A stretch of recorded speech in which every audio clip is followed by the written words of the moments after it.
I'm Dyer, and this is the Real Football Factories International. I played Tommy Johnson in the film The Football Factory, which was all about football violence. Fucking nutters. Nutters. Then I travelled the UK and met the real football firms. Now, I'm going international. 9 countries in 2 months. Around the hooligan world in 60 days.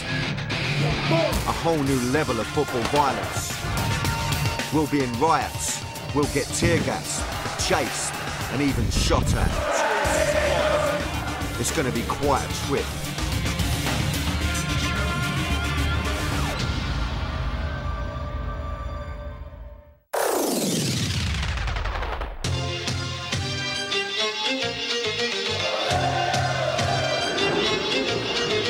This week I'm in a country that straddles 2 continents. It's a crossroads between East and West, between the old and the new. It's famous for its bazaars, hubbly-bubbly pipes and kebabs. It has a growing football reputation on the pitch and a fierce one off it. I'm talking about Turkey.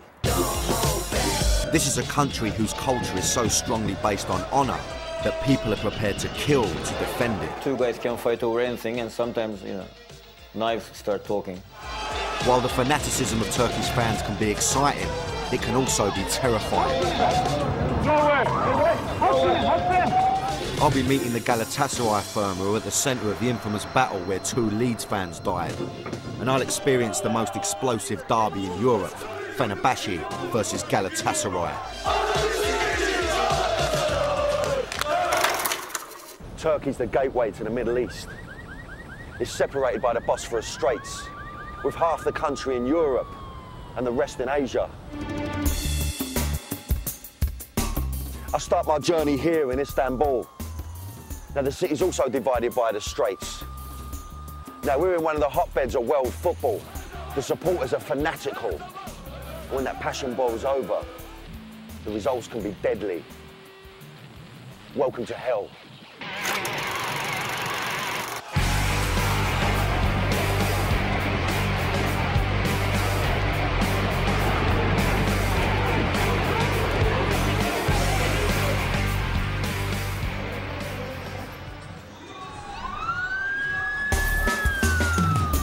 I'd been hearing a lot about Turkey's fanatical supporters. Now I was in Istanbul.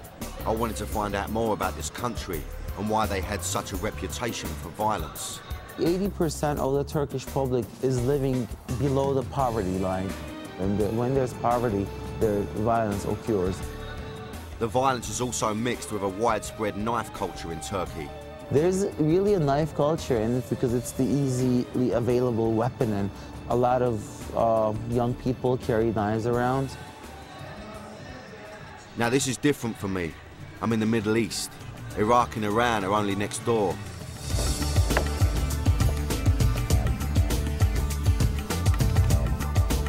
It looks both east and west for its culture. Islam is important, but football is the real religion in Turkey. When it comes to the beautiful game, it's all about raw passion. Fenerbahce and Galatasaray are the 2 biggest teams in Turkey. Both clubs are based in Istanbul, but football divides this city.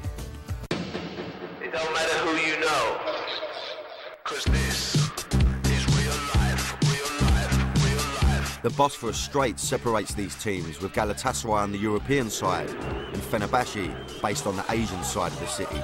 The Fenerbahce-Galatasaray rivalry is the deepest in Turkey. Galatasaray is based around the Taksim Square district. Their team was built out of the elite high school. Think of it as the club started by toffs from Eton.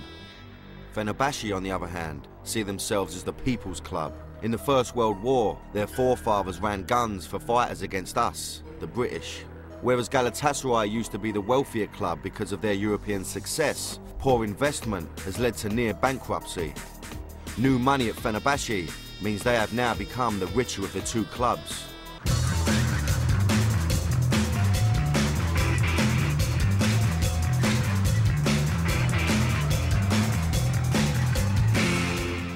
So I'm at Fenerbahce Stadium. I'm here to meet Paul Okan, Now, he made a film about Fenerbahce. His old man used to play for him, yeah? Not only that, his old man played against Bobby Moore. You having that? That's pretty special. Now, he's going to give me a bit of a tour. You know, he's going to tell me what to expect on Derby Day tomorrow. Now, I'm going to be honest with you. All the countries I've been to, when I was told about this job, Turkey was the one that I was most worried about. I don't know why. A lot of stigma attached to it. Maybe it's got something to do with the Leeds fans that got stabbed. I don't know. Let's go and find out, see what he's got to say. Paul spent a year filming with the Fenerbahce supporters when they won the Turkish Championship in 2005, so he understands the passion of these fans. Paul, thank you for talking to me. I appreciate this. No problem. First of all, could you just tell me about football culture in Turkey? Well, football is more than a culture in Turkey. It's life itself. Because, you know, life is pretty tough in Turkey. People work hard, they don't make enough money, they don't feel in control. But when they go to the stadium, it's their own turf, and they can actually affect the outcome. What do you think it's going to be like for me on match day? Is it going to be a big experience for me? I mean, I'm quite excited about it. I know there's not many derbies that match this. You never know what's going to happen because a lot will depend on the results. If Fenerbahce starts losing, then violence can break out no matter what. Like last year when Galatasaray came to the Fenerbahce area, they came with knives. Some of them came with knives, and then one guy came with a gun. And he was caught by the fans and almost beaten to death. The firms call themselves fanatical supporter groups. They do not have organised fights like UK hooligans. I was going to be at the derby with the firm called KFY.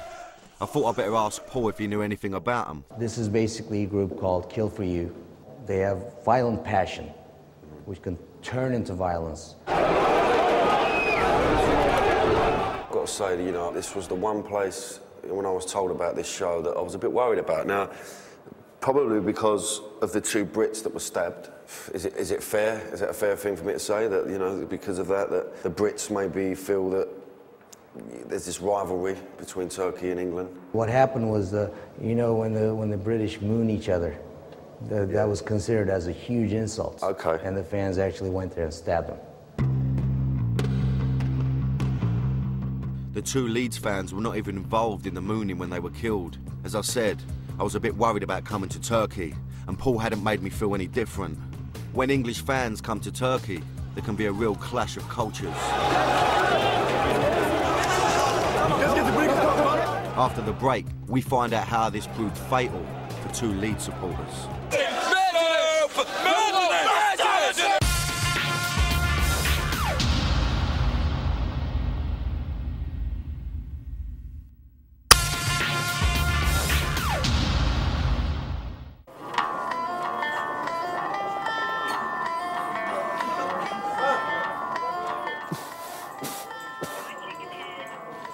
Welcome back to International Football Factories. This week I'm in Turkey.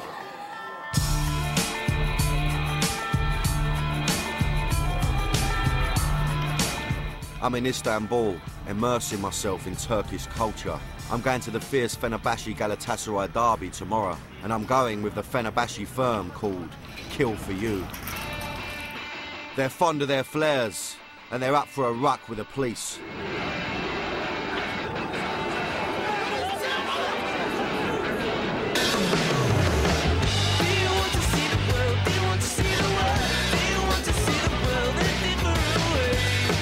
I'm on my way to meet them, to see if they'll tell me more about the rivalry and the way things are done in Turkey.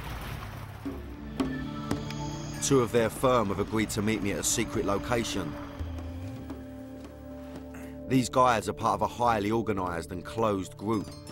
Telefonumu kapıyorum. Don't be fooled by the clean-cut look and suit. This firm have a brutal passion that's right up there.